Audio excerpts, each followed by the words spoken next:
Le but de cette vidéo, c'est que tu comprennes qu'est-ce que c'est qu'une base en algèbre et comment est-ce qu'on fait pour passer d'une base à une autre.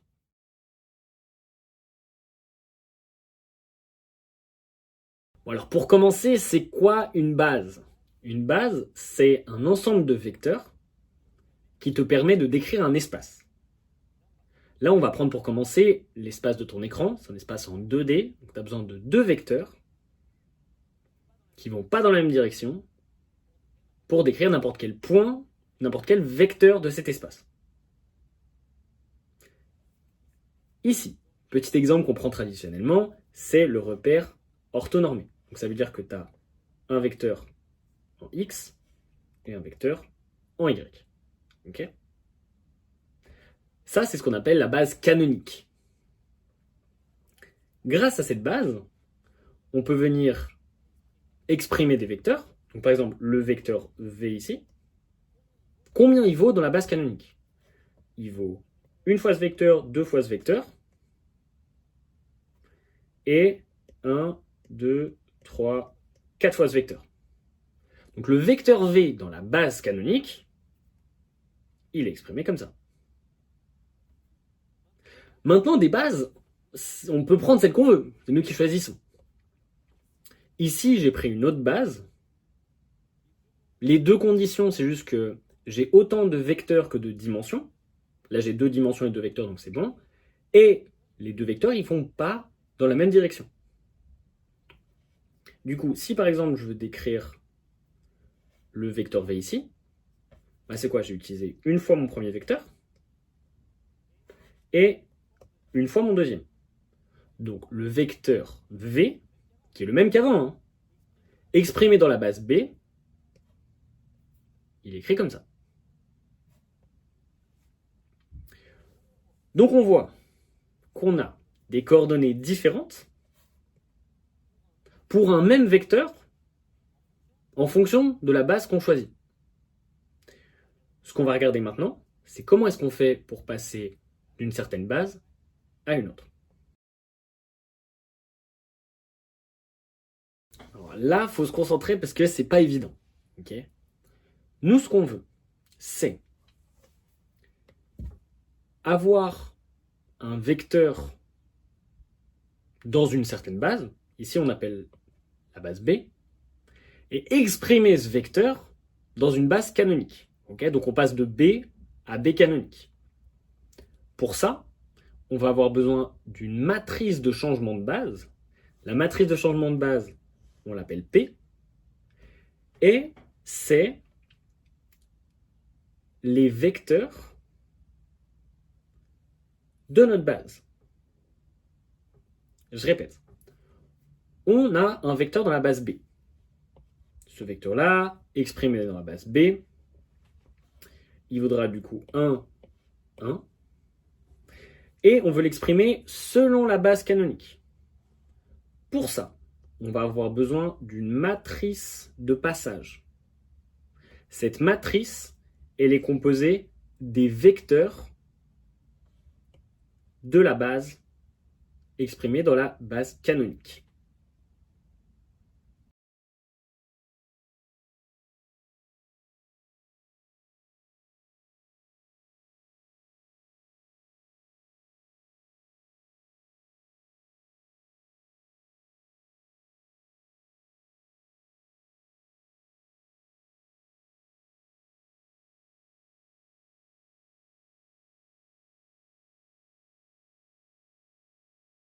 Une fois qu'on a cette matrice de passage, il nous suffit de prendre cette matrice, de la multiplier au vecteur qui nous intéresse, et on aura notre vecteur dans la base canonique.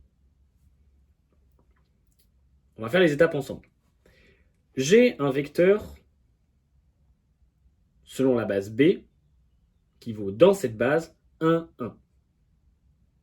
J'aimerais avoir ce vecteur dans la base canonique. Comment est-ce que je fais?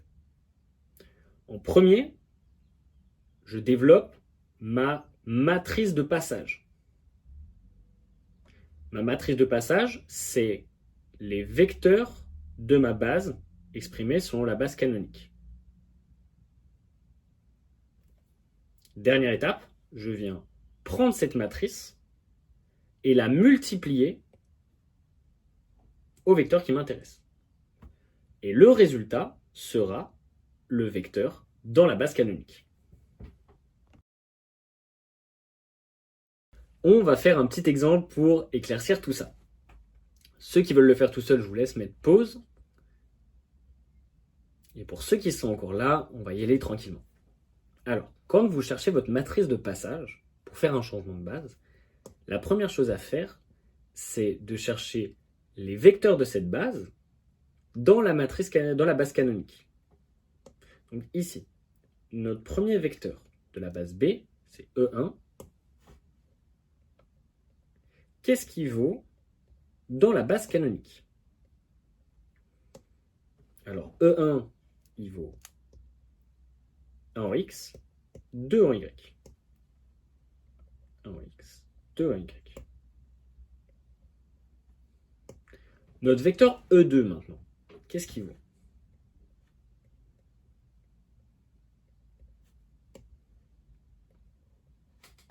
Alors, il va valoir 2 en X et 1 en Y. Et donc, la matrice de passage, c'est ces deux vecteurs ensemble. Donc, on va avoir la matrice de passage P qui sera le vecteur E1 et le vecteur E2.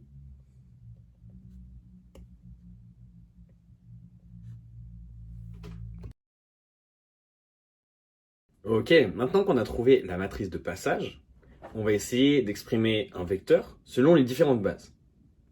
Donc en premier, essayez d'exprimer le vecteur V selon la base B, faites-le graphiquement, et ensuite, exprimez le vecteur V dans la base canonique en utilisant le graphique et aussi la formule avec la matrice de passage. Pour ceux qui veulent le faire tout seul, je vous laisse mettre pause. Et on va le corriger ensemble. Alors, ici, notre vecteur V dans la base B, la base verte, ça va être quoi? Ça va être 2 fois ce vecteur-là. Donc ça veut dire qu'on va avoir notre vecteur V dans la base B qui vaudra 2 fois le premier vecteur et 0 fois le deuxième.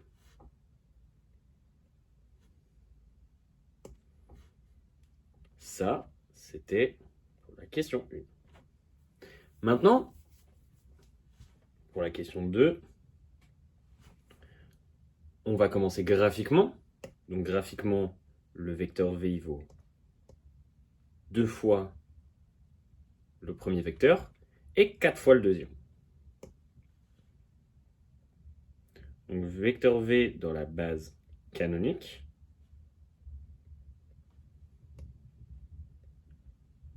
c'est 2 en X, 4 en Y. Maintenant, on va faire le calcul avec la matrice de passage. On va voir si ça fonctionne, si ça marche. Donc on a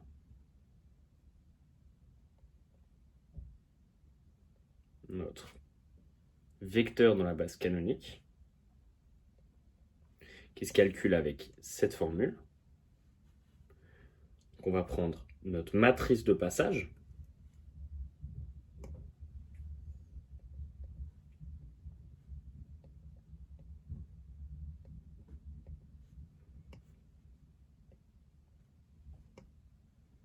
Qu'on va multiplier au vecteur qui nous intéresse.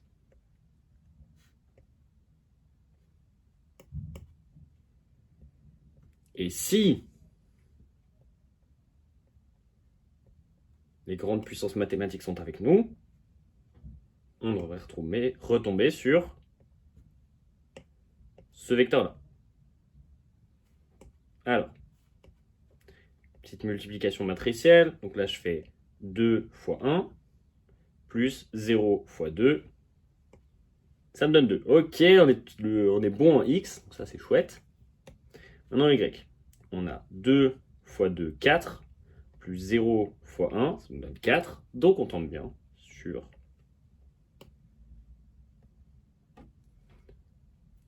la même valeur.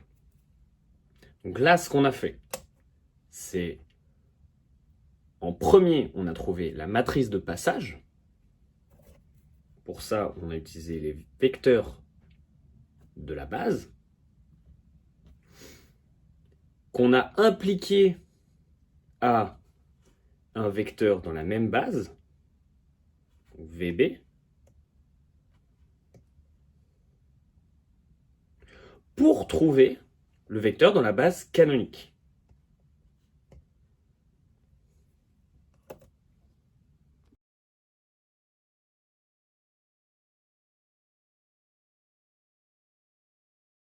Alors maintenant qu'on a compris, j'espère, comment on passe de B à B canonique, on va essayer de faire l'inverse, de prendre un vecteur dans la base canonique et de l'exprimer dans notre nouvelle base B.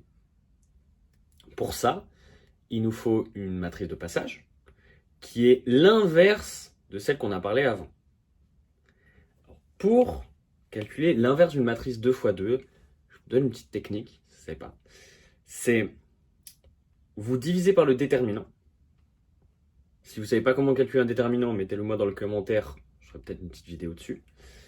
Et ensuite, ce que vous faites, c'est que vous inversez les deux termes dans les coins en haut à gauche et en bas à droite, et vous mettez un petit moins dans les deux autres coins. Et là, vous avez inversé votre matrice. Donc, pour ceux qui veulent le faire seul, je vous laisse mettre pause et essayer de trouver la matrice de passage de la base canonique à la base B. Pour les autres, on va corriger ensemble. Alors, la matrice de passage de la base canonique à la base B, c'est P-1.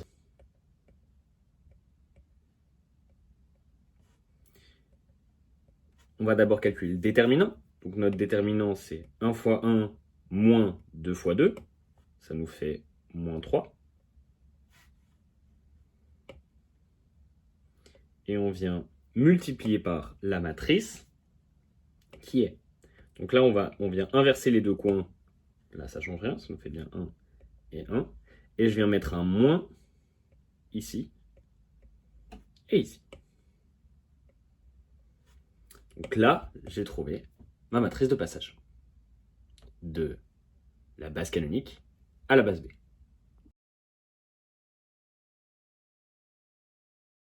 Bon, on se motive. Dernière question de cette vidéo et après, tu sauras comment exprimer différentes bases, comment passer un vecteur d'une base canonique à une base quelconque et l'inverse. Dernière ligne droite, on se motive. Alors, la dernière question, c'est tu as le vecteur V ici que tu vas exprimer selon la base canonique et ensuite tu vas venir l'exprimer dans la base B. Donc, comme d'hab, hein, ceux qui veulent le faire tout seul, et je vous encourage à essayer, mettez pause. Et on est parti pour la correction. Alors, ici, on a déjà nos matrices de passage. Okay, donc la matrice P, c'est de B à B canonique. Et la matrice P-1, l'inverse, c'est de B canonique à B. Donc, on commence par venir exprimer notre vecteur dans la base canonique.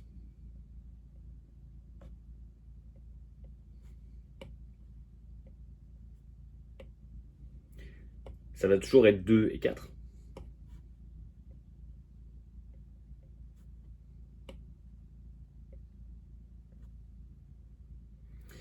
Et ensuite, je viens prendre ma matrice de passage de la base canonique à B, c'est P-1.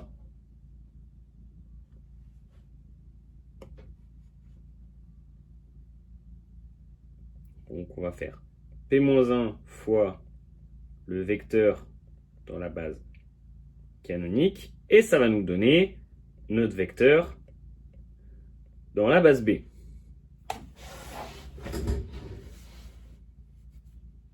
Donc, comme P-1, on a moins un tiers, 1, moins 2,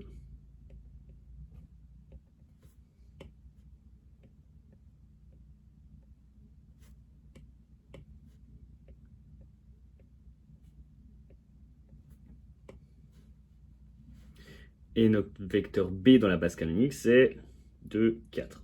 Okay. On vient faire la multiplication.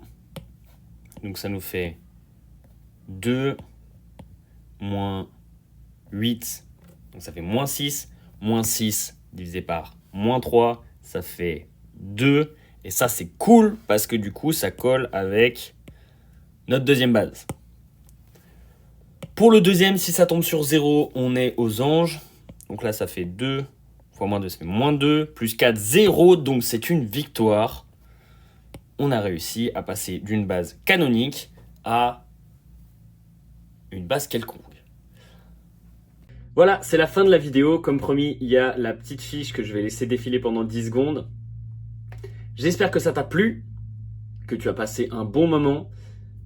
Mets dans les commentaires si ça te plaît ou pas et quel sujet t'aimerais que j'aborde. Et puis abonne-toi pour plus de vidéos. Partage le kiff des maths. À bientôt!